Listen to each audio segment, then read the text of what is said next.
I find it exciting that when somebody comes in and they are really excited about getting a chance to get out and climb one of the mountains that I've climbed or backpack in an area that I've backpacked, and they're looking for the right piece of equipment to get out there and do it. There are times when I've been researching things on the internet and I get overwhelmed, and sometimes it's just nice to sit down and talk with one person one-on-one. That's why I think that customers come to us, is because we are local, and the gear that we carry is the gear that we ourselves like to use. So if you hike, climb, or ski in the Pacific Northwest, it'd be awesome to have you come in here so we can get you all geared up to get outside.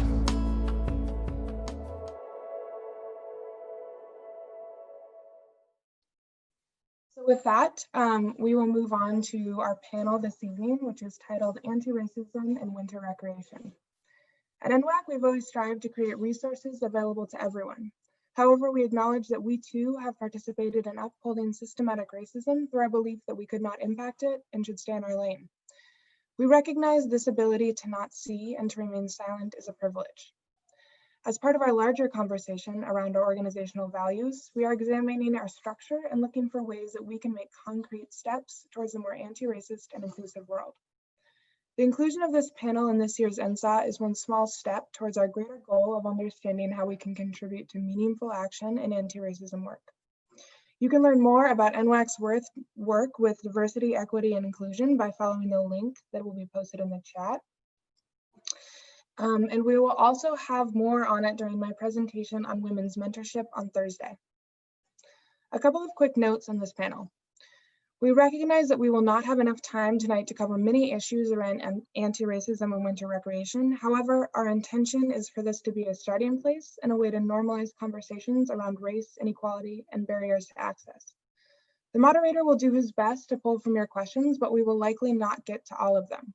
If you would like to follow up after the panel, we encourage you to email us at the address in the chat. And it's worth mentioning that this panel is not meant to address the specific anti-racism work that NWAC has begun. If you're interested in more and understanding the steps we're taking, we encourage you to refer to our statement linked in the chat or get in touch with us after the panel. Tonight's panel is moderated by USDA Forest Service's Public Services Staff Officer, Mike Schlafman. Mike's title, though long, does little to convey the incredible breadth of his work managing partnerships and recreation across the Mount Baker Snoqualmie National Forest, which includes working with NGOs and others to craft culturally relevant outdoor programming, collaborating with tribes to ensure treaty rights and interests, and changing the narrative on who public lands are for. Mike has worked with the Forest Service for 29 years, and all of us in the NWAC community are deeply lucky to have Mike as an advocate. Many of the leaps we have taken over the years are with his support. In addition to his work in this space, Mike has been ski touring for nearly 3 decades and brings with him a deep passion for Washington Cascades. So with that, Mike, I will pass it along to you to introduce yourself and the rest of the panelists. Good evening, and I'm very grateful to be here with all of you tonight, and grateful to NWAC for making space and NSAW for this conversation. I do have to offer up a disclaimer that I'm not here on official government business, given the sensitivity and heightened concern around discussions about these kinds of topics in the federal government. So I want to put that on the table for all of you up front.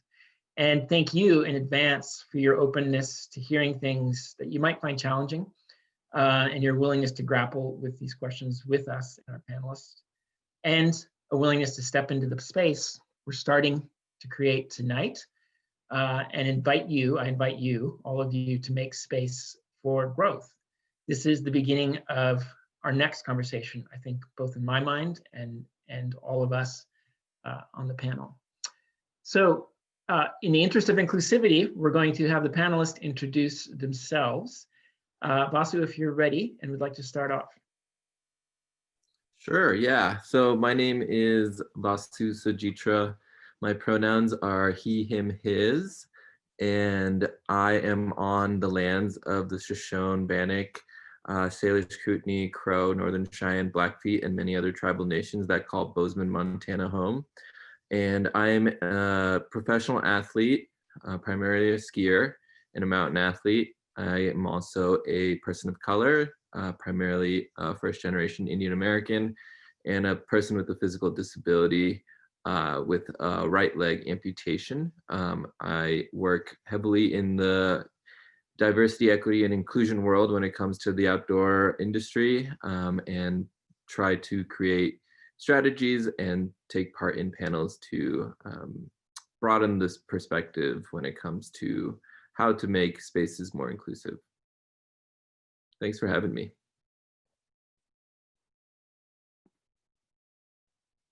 Oh, Mike, you're muted still. There you go. Chelsea, if you'd like to go next. Thanks. Yeah, thank you for having me. So like Mike said, my name is Chelsea Murphy, and I am calling in from the Wenatchee ancestral land. So many of you might know that as Leavenworth, Washington.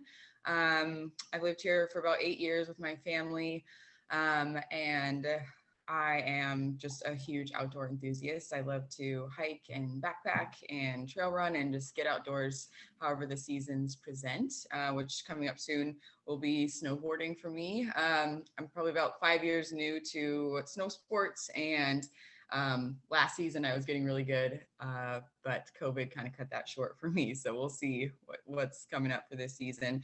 I recently just created an Instagram platform. You can find me at she_colorsnature.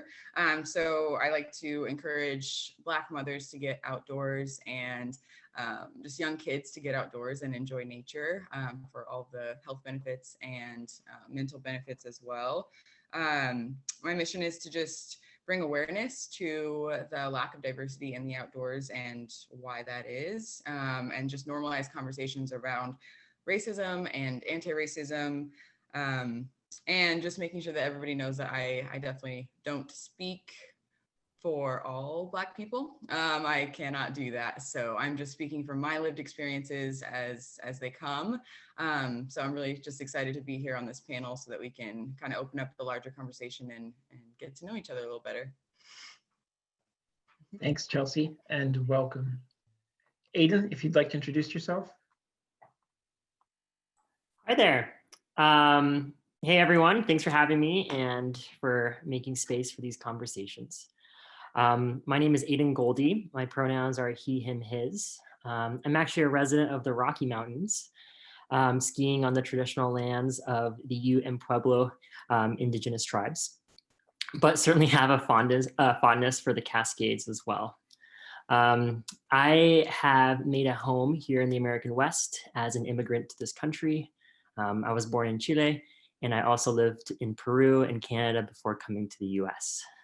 Currently, I work as an educator, working as a science teacher, instilling pedagogical values of environmental justice and equity and cultural relevance into my classrooms.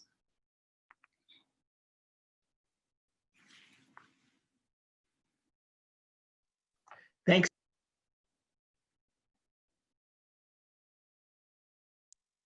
There we go. Thanks, Aiden. We'll go into the questions here in just a second.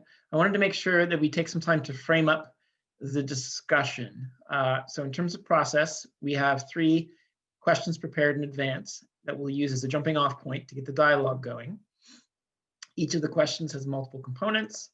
Panelists are certainly free to choose which part of a question they would like to answer. And we also encourage all of you as participants to put questions in the Q&A chat, not the other chat, the Q&A chat. And we will do our best to get to as many of them as we can during this session. We can certainly carry them forward if we don't answer them tonight.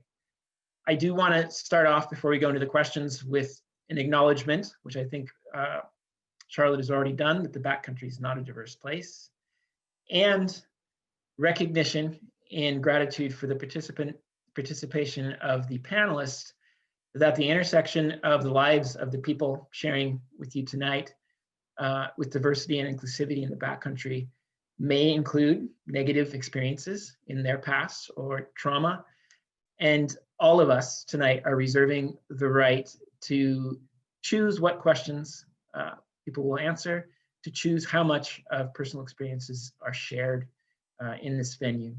So I wanted to make that plain and open to folks. Consider that when you ask questions as well. So we will start with the first question. This is a multi-part one to help us hopefully ground the conversation a little bit.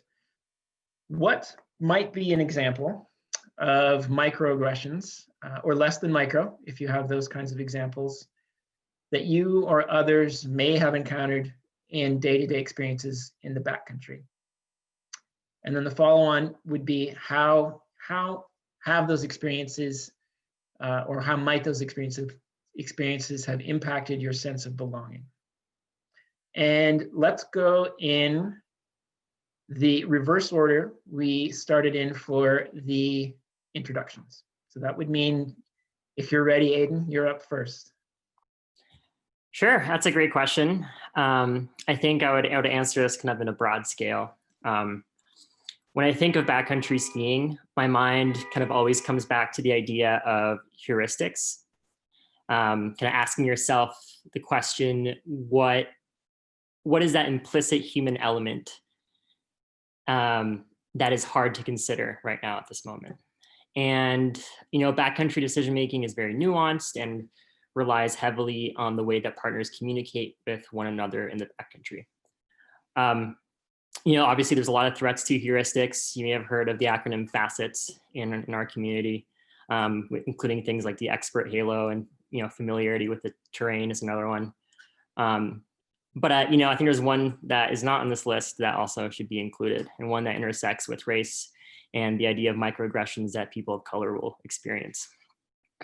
So there's a deep history of discounting the voice of those that are marginalized in our society. So these are voices and perspectives and also opinions that are erased by the dominating class. So this dynamic is alive and very well in every corner of our society, including the partners that you ski tour with.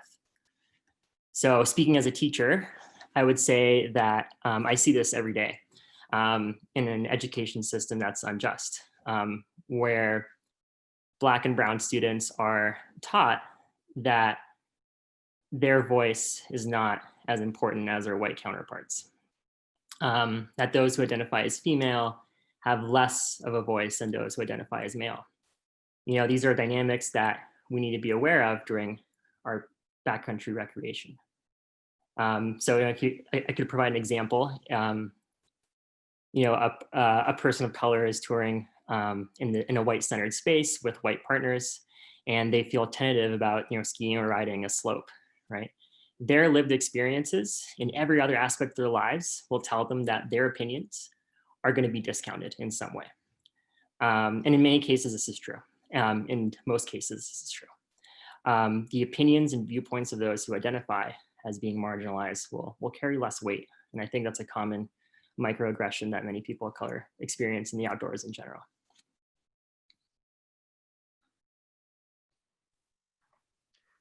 Thanks, Aiden.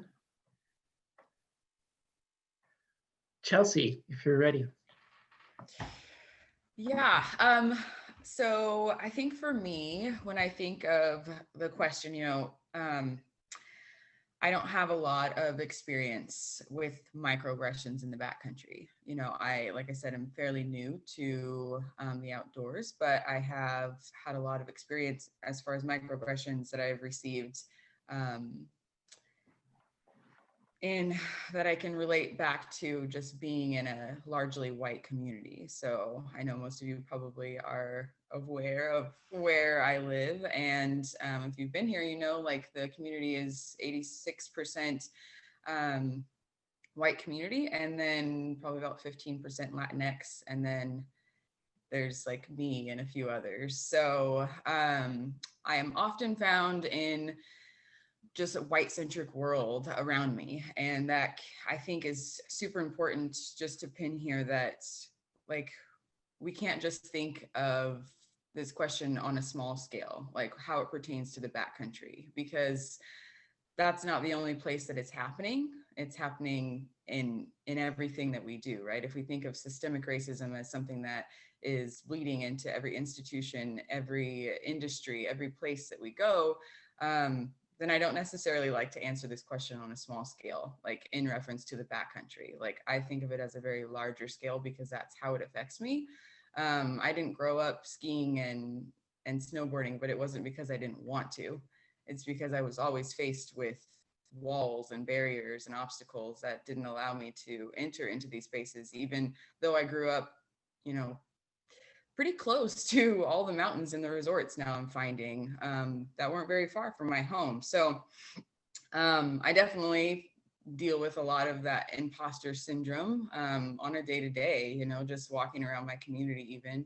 And I can definitely take that and that feeling and put it to when I walk into a resort with all my gear on, and I don't always, you know, see people that look like me, and I just feel kind of this out of body experience, feeling like I don't belong. I think one of my most recent occasions that I could say that a microaggression has happened is just like being called a Jerry, which I had to look up that term. I didn't really even understood what that meant at the time. You know, just posting on my platform and then getting comments back that were just like, to me, interpreted as you don't belong, you know, like beginners don't belong here.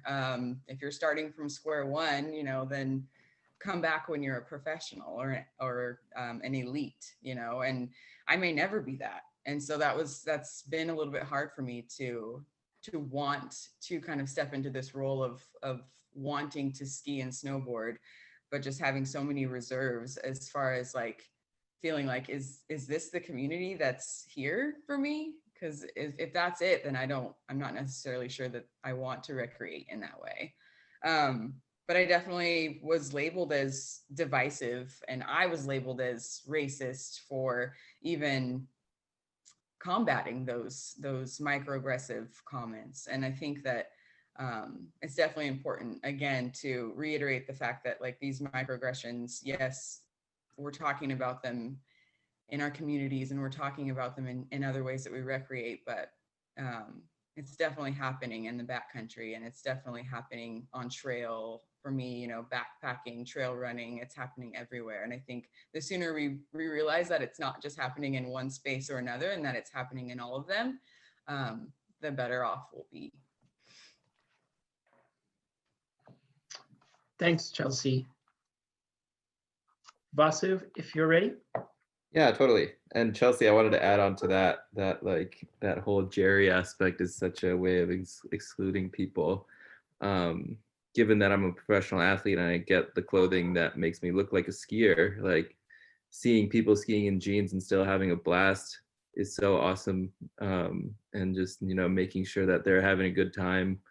And that's the number one thing we have to realize is like skiing doesn't have to be this one elitist narrative of like you have to look the parts, say the right things, do the right things, be the bro, and have the lingo to shred the gnar or whatever that means.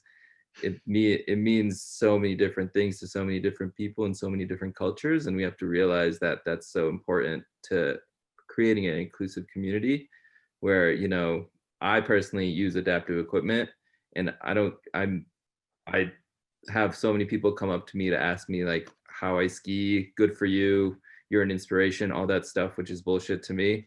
And I'm like, look, dude, like I've been doing this for 20 years now. You don't have to praise me for going down a green circle. You know, so little things like that always come up, and, you know, just have to focus on the fact that like there isn't one specific way a skier or a rider or an adaptive athlete has to look to have fun.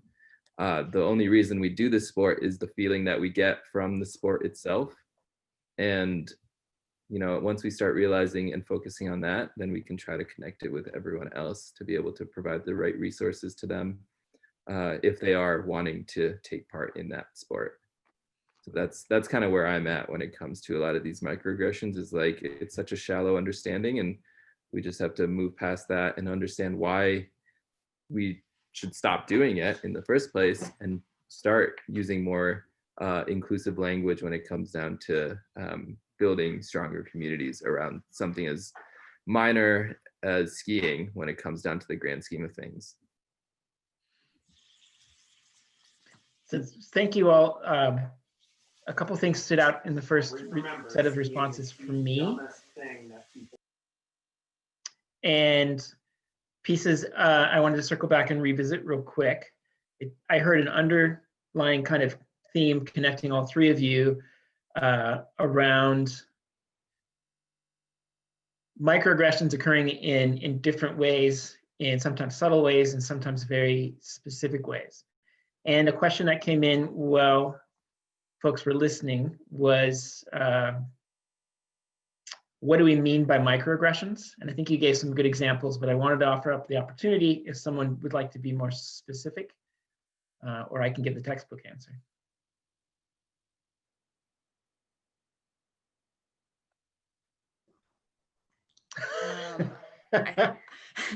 I think that a textbook answer would be appropriate here as well, but I think I'll just give a couple examples that I have heard.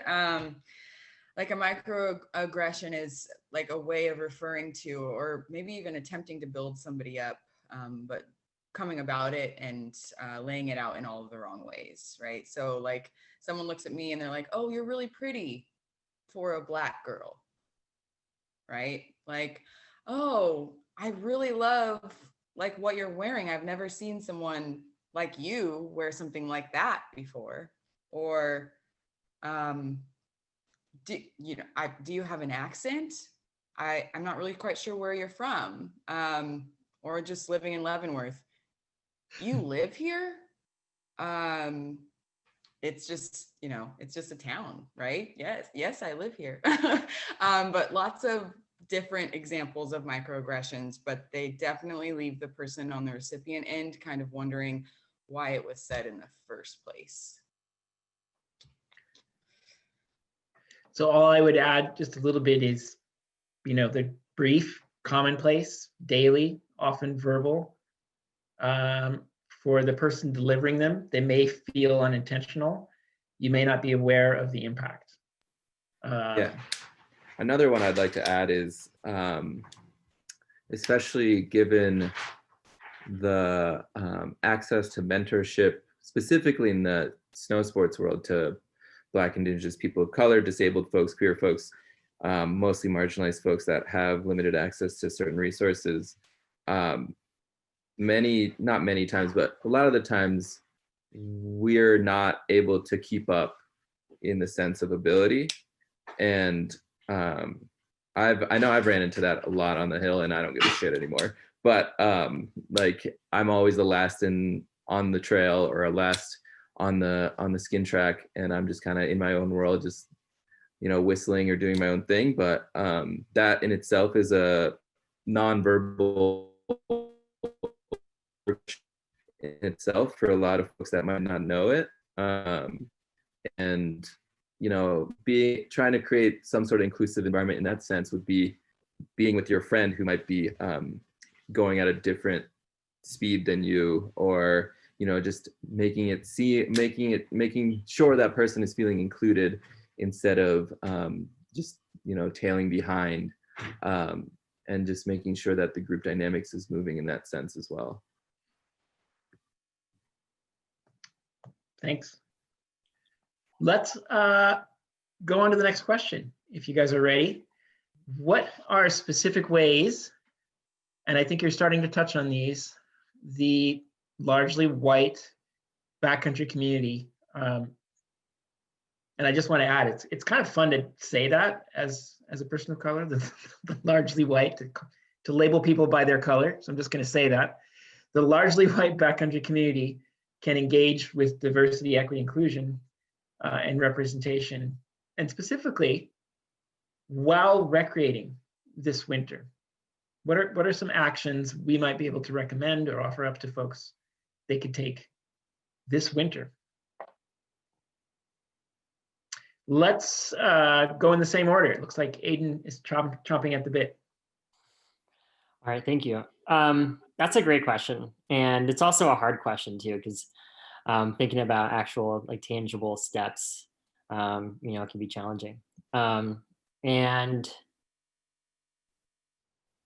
I think it starts with, asking ourselves if we're truly making other community members feel safe, welcome, and secure.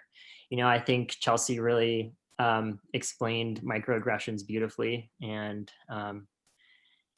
just understanding how real they are and the impacts that they can have. They take the place of questioning someone's ability to be in that space. And when you live a life where your ability to be in different spaces is always in question,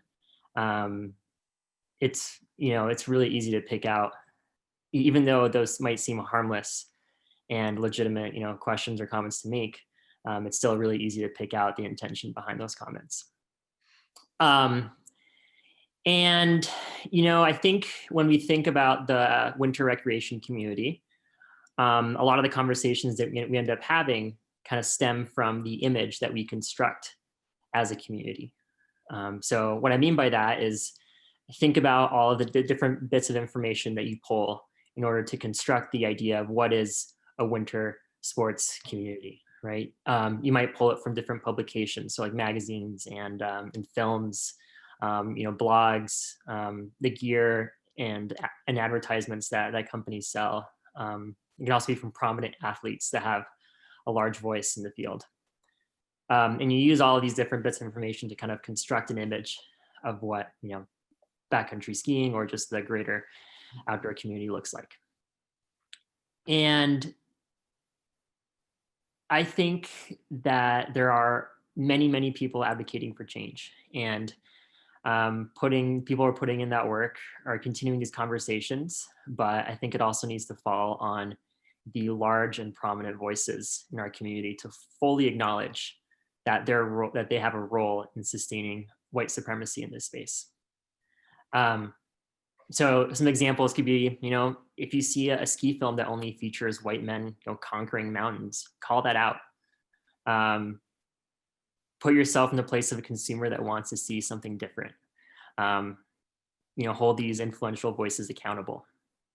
I think it's important to acknowledge that diverse voices exist. So often you hear people referencing people like diversity in this sport as unicorns. You hear that term all the time as like a rarity, something like once in a million. But diverse voices exist, and in my opinion, they're more interesting in many cases. But I think the most important thing when you're attempting to include these voices is to avoid tokenizing those bodies.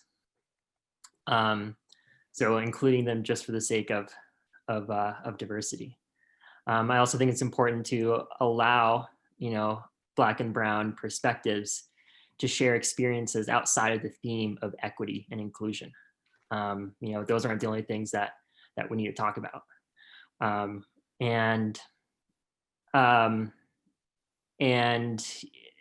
along with that, it often comes with having these perspectives reliving some sort of trauma. And I think it's okay to, be part of this community and not have to relive trauma all the time. And, above all, most importantly, they need to be compensated for sharing their experience as well.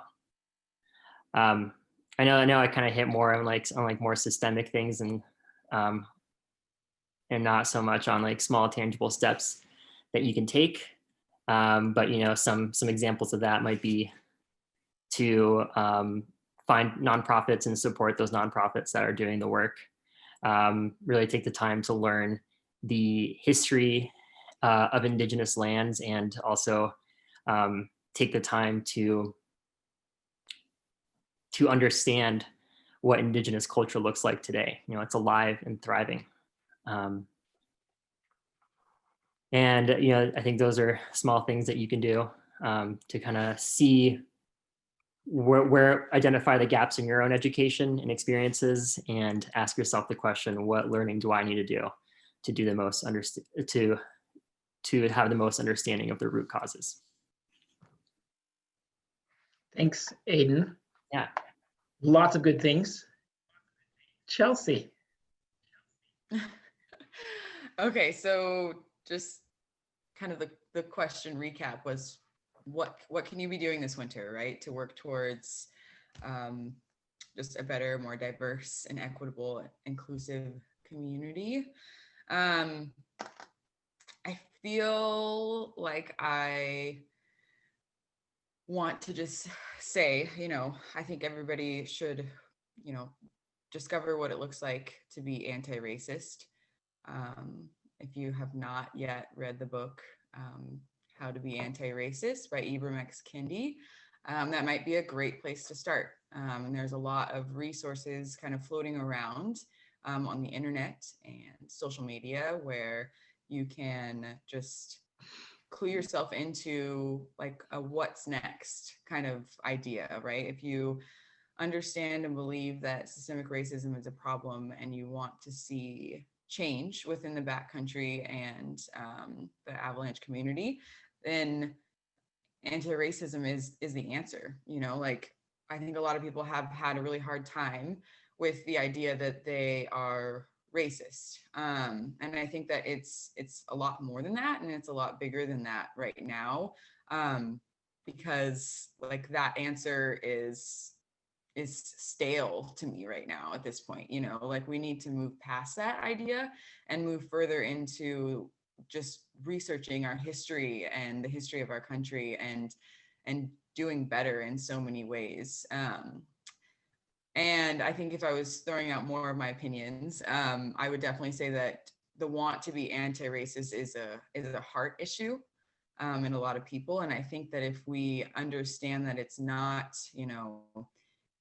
your fault or his fault or hers fault, it's an individual thing that we need to be looking at and looking at our hearts and where our minds are and just getting right. I think spending this next winter, not really sure what it's going to look like as far as like COVID restrictions and mandates, but understanding that we have a lot of time on our hands right now to be putting forth the energy into making people like me and Basu and Aiden feel more comfortable in the Backcountry. And so if your heart is in the right place, then you should want to be anti-racist. It's not something that's taking a knock at your character or, digging into your parents and how they raised you. It's not about that. Like, it's simply about being more inclusive and what that might look like. And I think that that's really hard for people, but I think that, resources is a really good place to start, and making sure that you're feeding your mind and your brain with positive things, like positive BIPOC, Black, Indigenous, people of color leaders that are in this space and that are already doing the work, that have really laid it out for everybody. Like the information is out there, and Google is your friend. It is currently my best friend through this last summer. It has been awesome. So yeah, another resource that I'll just leave here because I see that we're dropping them in the chat, which is super awesome. Me and White Supremacy, right, by Layla Saad. It's really just like an anti-racism dictionary. I would carry it along right next to everything that you bring with you every single day. I think reading through that with a really open mind and an open heart is a great place to start. And then just making sure that you ask yourself questions like, okay, I understand what anti-racism is, and now I want to understand like how that shows up in myself, and how that shows up in my friend circle, and how that shows up at the Thanksgiving family table. Like all of those things, we need to figure out how those things show up. But honestly, like the answer is working towards being anti-racist. And if we can't even understand what that means, and this might be a little bit hard. Yes. Vasu, thank you, Chelsea. Vasu, I'm going to check in with you. There's a question in the question and answer box that I think could lead to an interesting discussion here in our last 8 to 10 minutes. So I was going to ask, do you want to add to the question we've already put on the table? Let me give you the choices. The question that's already on the table is what can people do now to engage in addressing, the larger issue around diversity, equity, and inclusivity. Mhm. The question that's in the chat box is much more specific to how can we support mentorship, specifically of the BIPOC community in the outdoors.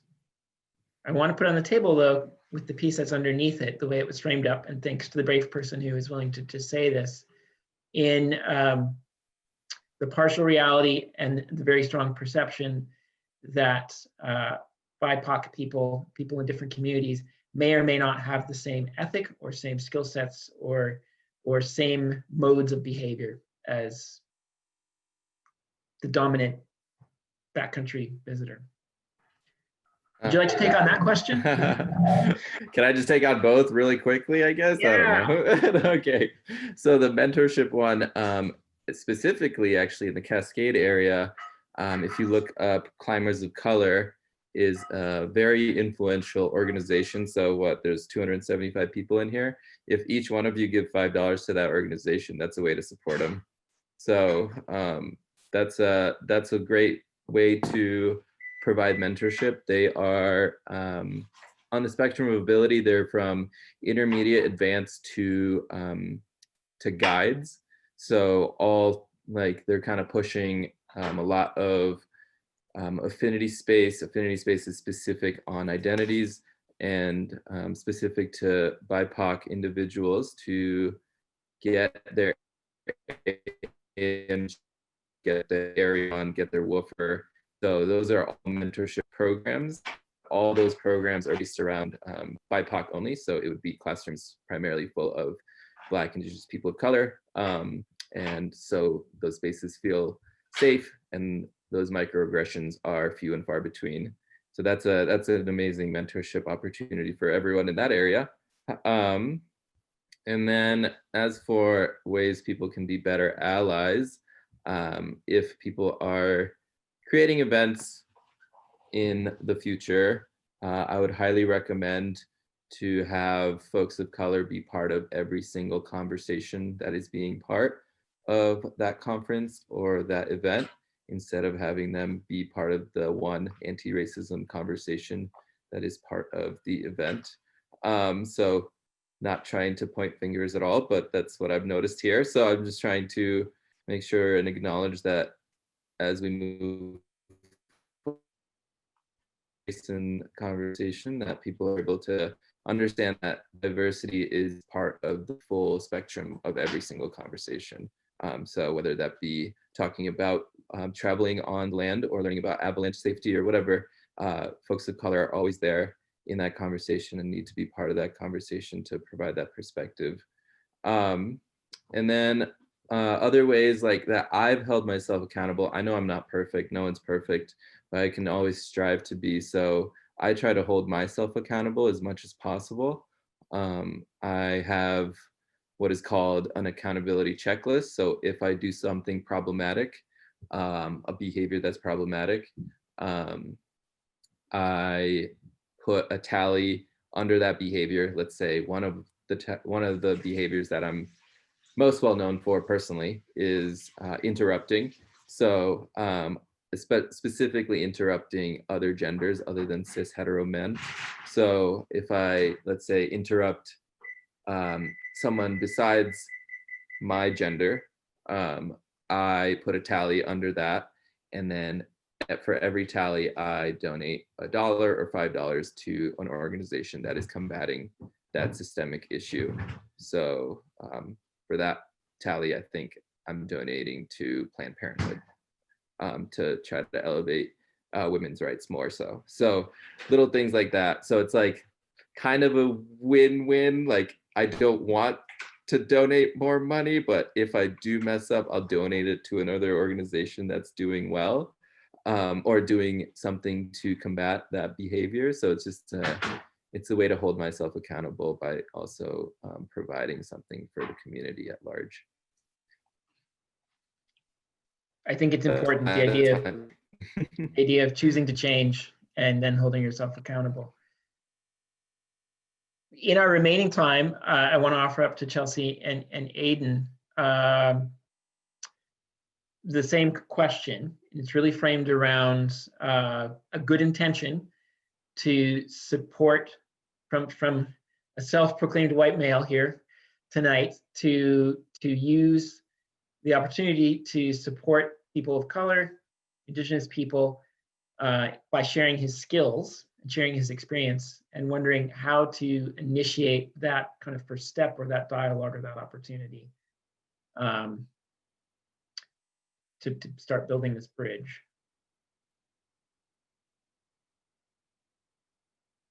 Do either of you want to take that one? I'll answer. I can answer that question. So yeah, so I think, thinking about mentorship, I think about this the same way when I think about, workplaces as well. I've consulted on different workplace equity initiatives.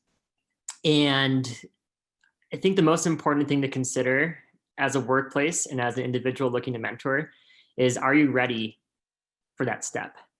Like workplaces so often say, we need to do some DEI work. The first letter stands for diversity. Let's just plop some diversity into our workforce and we'll call it good. But if that workforce isn't inclusive, it isn't just, and it isn't equitable, then you're just adding, people of color into a workforce to be traumatized. And a similar thing I think can apply to mentorship is, ask yourself, do you have the capacity to be a supportive mentor and to understand the different perspectives that a person of color with their own lived experiences is going to bring, and also, support that trauma as well. So I think that would be the first step. And I think that if you open yourself up in that way, you're going to open yourself up to a community where you might find, people who identify as needing help and mentorship in the BIPOC community. Thanks, Aiden. Yeah. Chelsea, I think you get to bring it home. So I really loved what Aiden and Basu said. I don't have too much more to add to that. I would say that there is, speaking of like verbiage and education, I've learned a few things from experience, and then I've learned a few things from just reading, that there's a big difference between, when you're authentically trying to help someone versus like tokenism, or which is just like a disingenuous way of going about diversity, equity, and inclusion. Like, it's not sustainable and it doesn't last. But if you truly have a heart, right, it's a heart thing for anti-racism and wanting to help the BIPOC community, I think there's really good ways of uplifting people that are already in place doing this work, because like we talked about before, there likely are organizations or people of color that are out there mentoring or wanting to uplift the community that's in place. And so if I was someone that wanted to help, maybe just think about how you can help them do the work that they're already doing, because to assume that that's not happening just isn't right. Because I mean, I did it. I've done it, just assuming like these resources aren't out there, the organizations aren't out there. And then when you start searching and looking, you can find people that are in this place trying to make a better, more diverse area. And so maybe just going to them and asking them what they're doing or how you can uplift them or where you can lend a hand might be a good way to go about it. There's this kind of idea of white saviorism that happens sometimes when you just kind of come in and try and be a superhero. Like, look, I have this privilege and I want to use it, right? So there's ways to go about it. And I think that when you have a good heart and you want something to happen, that it will authentically happen on its own. But definitely making sure that you're doing the work in anti-racism and listening and learning to the people that are already in that space doing the work, rather than kind of storming in and saying, I'm here to help here I am, kind of a thing. So just making sure that the verbiage is right and making sure that you're doing that anti-racism work in the background, and making sure that that's known, that you're wanting to help and you're not wanting to overshadow and be the loudest voice in the room, because that's definitely not needed. Thank you. I need to do a quick time check with Charlotte, whether we have a few more minutes. You guys are welcome to take a few more minutes if there are questions that you didn't feel were addressed or other points that you want to add, or we can move on to our final speaker.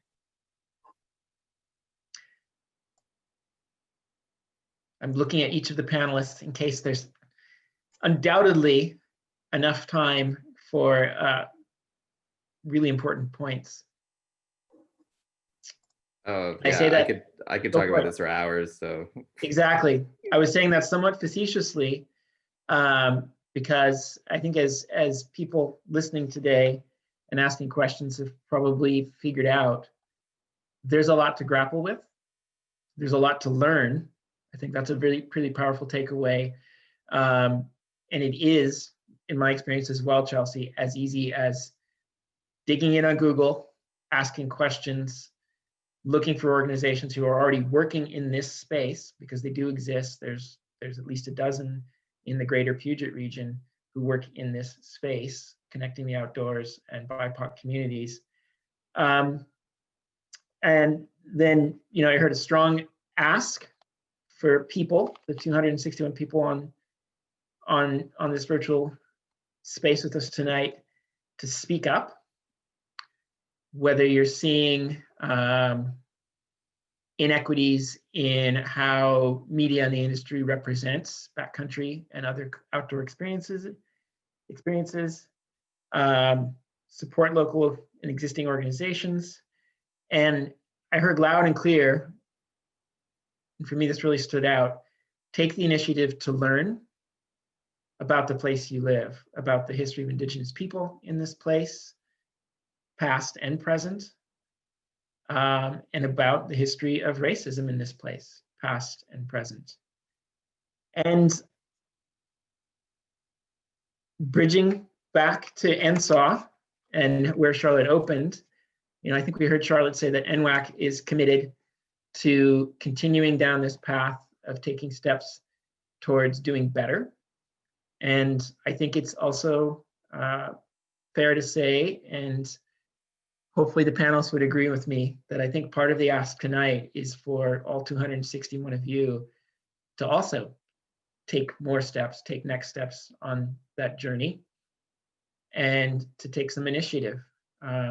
I am extremely grateful to the three of you for participating. And yes, it is a diversity panel amidst a sea of other topics. I'm grateful for you showing up anyways. And I think the message is important, and I'm very hopeful that people have heard you tonight. And I'll stop where I started, that this is just the next step in the discussion. This is not the end. And whether it's the four of us coming back in the future, or the NWAC board, or all of you, we're going to continue this. Thank you, Chelsea. Thank you, Vasu. Thank you, Aiden. And good night. yeah, it was a pleasure. Thank you. Thanks.